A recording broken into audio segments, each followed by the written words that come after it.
The Trooper convertible crotch buckle comes configured for use with small children.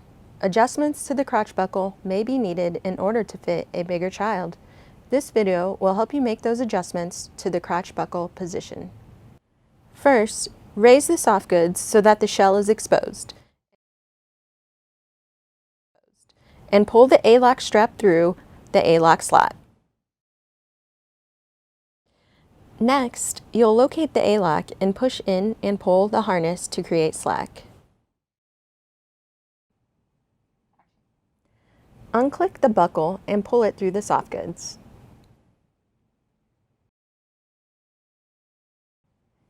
This next part is very important.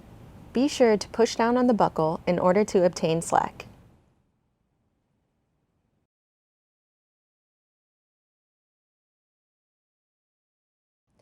Then, you'll take the anchor and push it down through the shell slot. You may need to wiggle it a bit to get it through.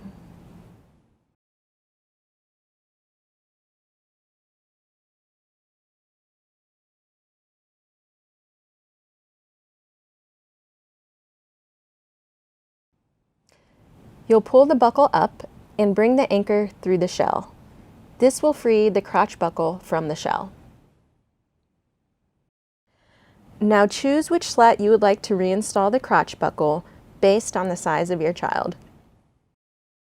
Then push the anchor into your chosen slot and pull up on the crotch buckle to ensure that it is secure. Pull the crotch buckle through the soft goods, followed by the A-lock strap. Reinstall the soft goods on the shell. And now you've made your adjustment.